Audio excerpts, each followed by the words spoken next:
And let's talk about a team that's creeping down below the playoffs, Caleb. That's your team, the Boston Celtics. Let's go to our What the Celtics, dude. hell?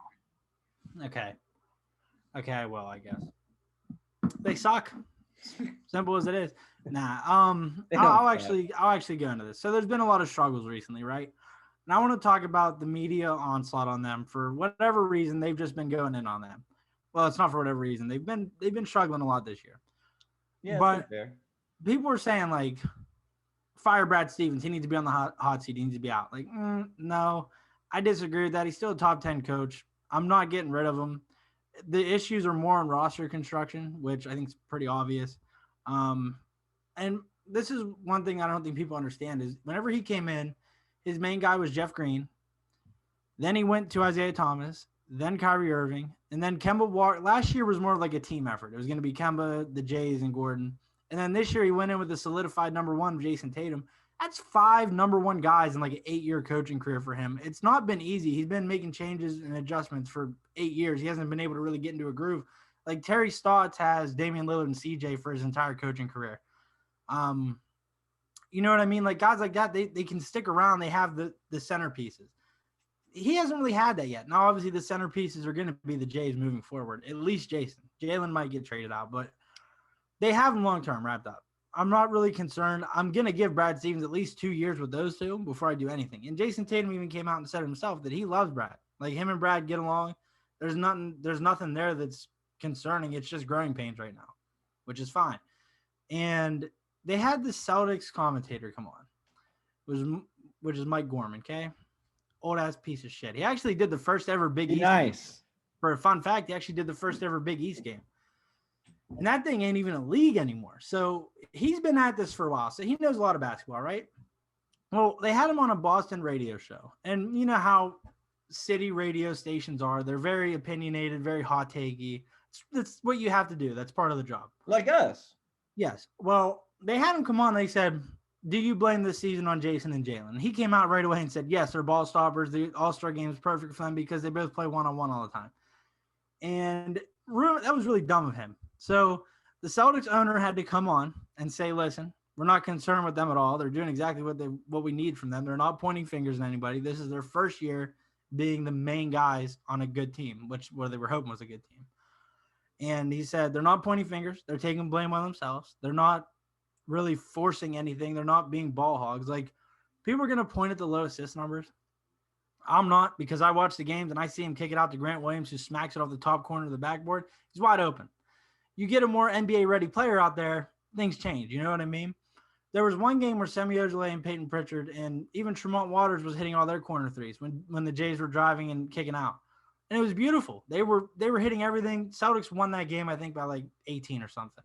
That's a glimpse of what can happen because it's going to be a 5-out offense, similar to what Houston ran last year with Harden and Westbrook, how they would just attack and kick out.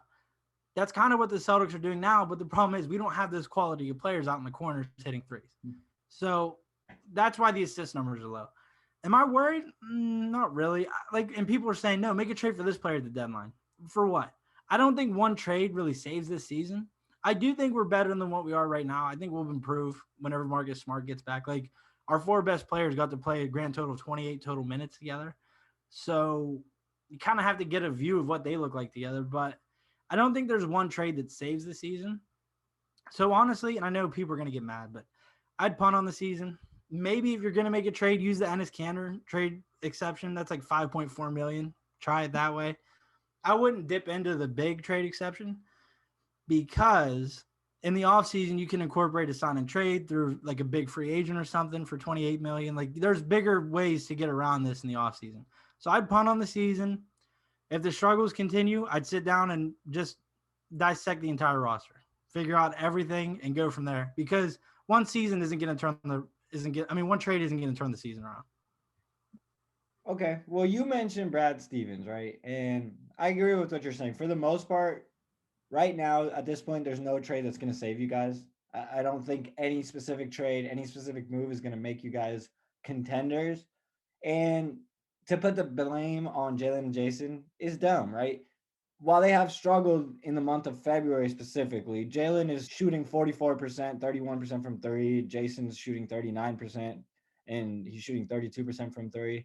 Yeah, they have struggled, but I feel like it's hard to put the blame on those two because you look at that rest of that roster and they have struggled a lot. Like those players have struggled a lot specifically.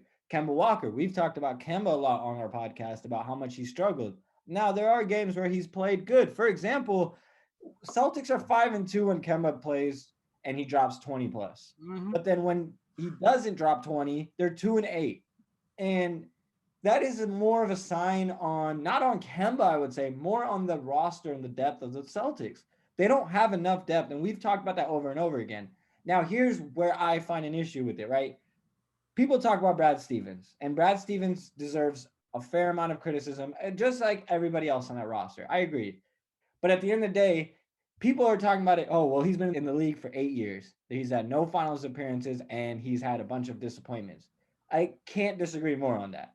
This Yeah. guy's made it 3 out of the last 4 years he's been in the conference finals. And he took a peak LeBron to 7 games with guys like Terry Rozier, with guys like Jonas Jerebko. Like, he Yeah. did not have a good roster. I think at the end of the day, it's tough to blame someone like Brad Stevens when he's developed these guys and gotten the Mhm. most out of them. He's a guy that gets max potential out of players. You know what the crazy part is? A lot of fans always bring up, see, because there's like a big section of Celtics fans that are really sick of Brad and want him gone. But here's why I think that that's very dumb.